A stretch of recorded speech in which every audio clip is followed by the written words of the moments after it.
네, 안녕하세요. 경자입니다. 이번 주 미국에서는 연준이 우선적으로 참고를 하는 PCE 지수가 발표가 되었고, 한국에서는 밸류업 프로그램이 공개가 되었는데요. 그리고 주요 배당주들의 배당락이 나왔던 한 주이기도 합니다. 그래서 오늘은 이 내용부터 조금 살펴보는 것으로 시작을 해보겠습니다.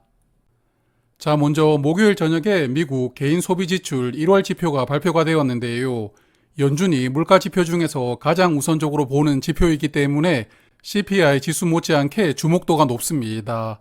일단 결과적으로 말씀을 드리면 예상치에 부합하는 수준으로 발표가 되었기 때문에 그동안의 물가가 다시 상승하고 있다는 공포에서 어느 정도는 벗어날 수가 있었는데요.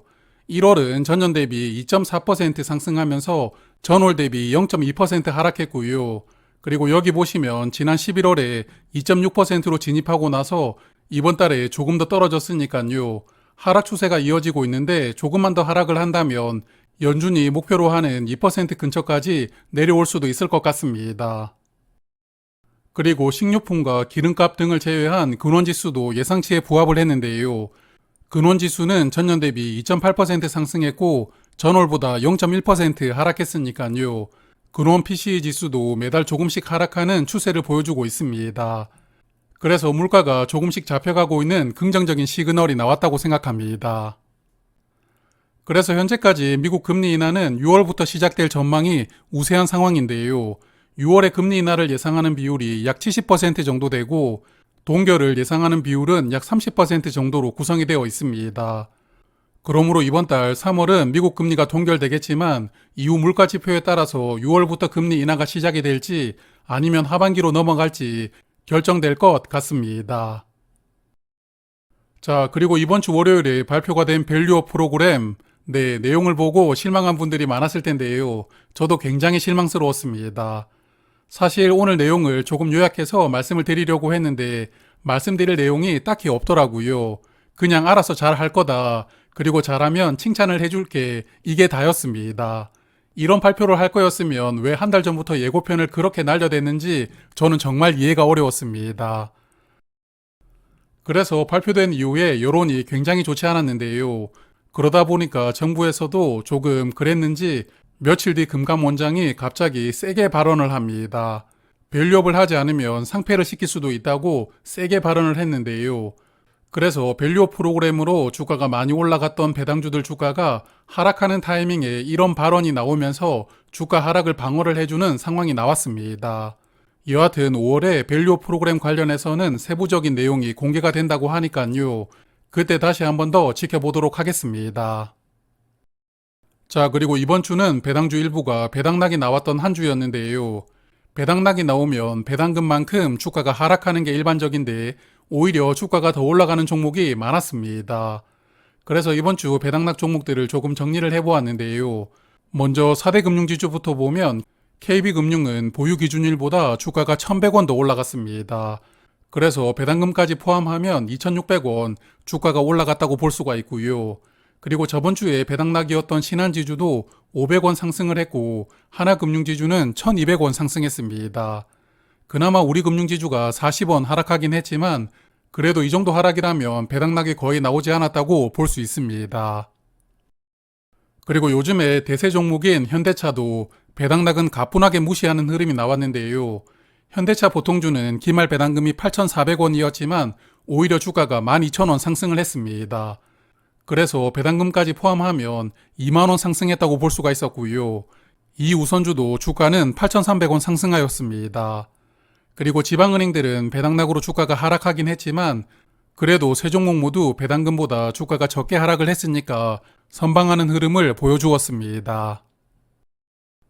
그리고 28일이 배당락이었던 남은 4종목을 살펴보면 CJ제일제당 우선주도 배당금보다 적게 하락을 했고 포스코홀딩스는 오히려 주가가 4,500원 상승했습니다.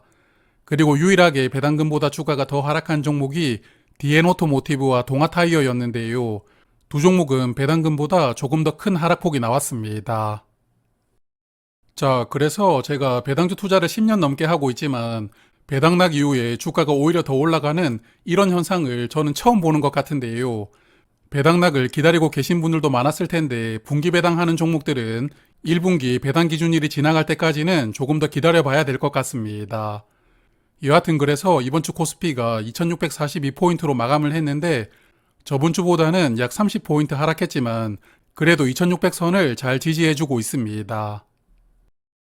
그럼 이제 저의 계좌를 살펴볼 텐데 이번 주에도 생각하는 수준으로 주가가 하락하는 종목들 추가 매수해주면서 수량을 늘렸습니다. 먼저 DN오토모티브 10주 추가 매수하였고 NH투자증권 우선주도 100주를 추가 매수하였습니다.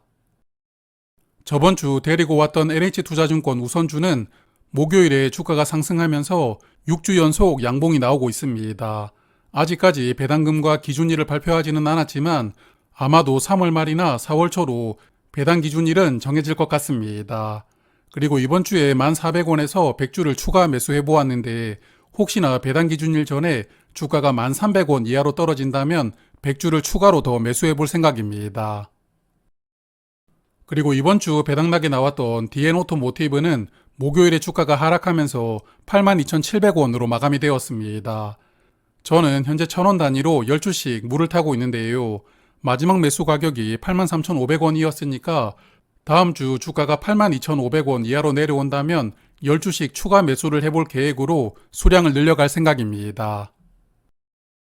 자, 그래서 계좌 잔고를 보면 SK텔레콤 주가가 저번 주와 큰 변동은 없었던 것 같은데 SK텔레콤 관련해서는 잠시 후에 조금 더 말씀을 드리도록 하고요. 그리고 이번 주 리츠들 흐름이 괜찮았습니다.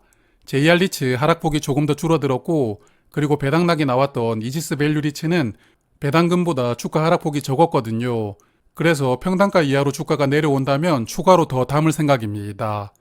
그리고 배당락이 나왔던 DN오토모티브는 현재 3% 정도 하락하고 있는데 앞서 말씀을 드렸지만 주가가 하락할 때마다 조금씩 수량을 늘려갈 생각입니다.